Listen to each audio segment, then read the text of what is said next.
Hello everybody and welcome back to another episode of Food Finessa.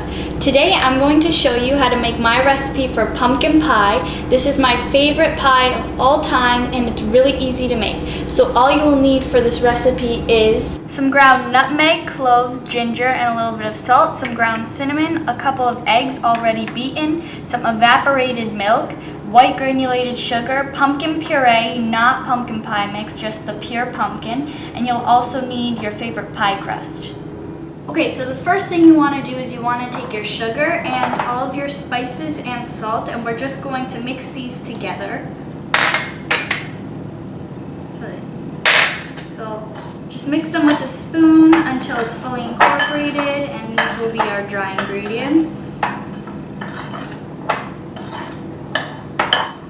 Okay, this smells really good. We're going to set that aside, and then taking a larger bowl where we'll be mixing the whole filling. The second step you want to do to make this filling is add your beaten eggs to the bowl.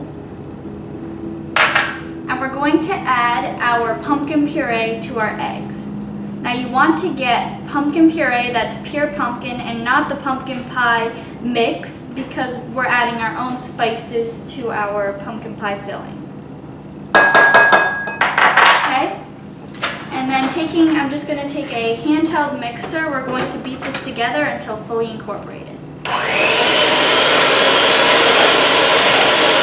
Okay, so now you're going to take your sugar mixture and we're going to add all of this into our pumpkin mixture. Just like that. You're going to stir this up until this is also fully incorporated. Our last ingredient to add is our evaporated milk.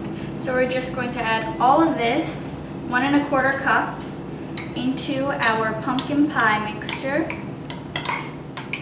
Okay. And then we're going to beat this again until it's all mixed together.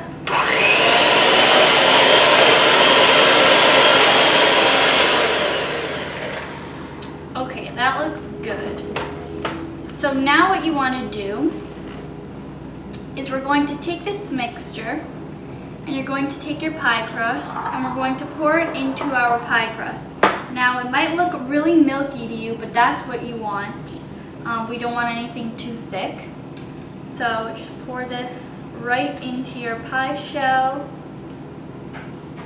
Just like that. And remember, you want to have your oven already preheated to 400 degrees Fahrenheit.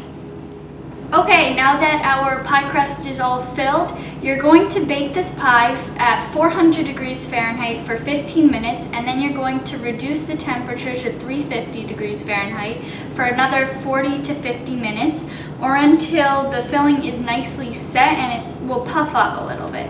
And I'll show you what it looks like when it's done baking. Okay, so our pumpkin pie baked at 350 degrees for about 40 minutes, and what I did to make sure it was done is I took a toothpick and just inserted it in the center, or even around the perimeter, around the edges, and it should come out clean. You can even do it with a butter knife or whatever you have, really. So what you want to do now is let it sit at room temperature for 2 hours, or you can do what I'm doing, and I just let it cool down to room temperature, and then I put it in the refrigerator for 1 to 2 hours, and then after those 1 to 2 hours, it's time for the taste test. Okay, so our pumpkin pie has been cooling, and I cut myself a nice piece and I made homemade whipped cream, which of course you can find on my website. Obviously you just get a little bit of heavy whipping cream and then you add a few teaspoons of powdered sugar. All the measurements are on my website and you can find it there, and then I just sprinkled some cinnamon on top. So I am so excited for this. This is my favorite type of pie of all time. Okay, let's give it a taste.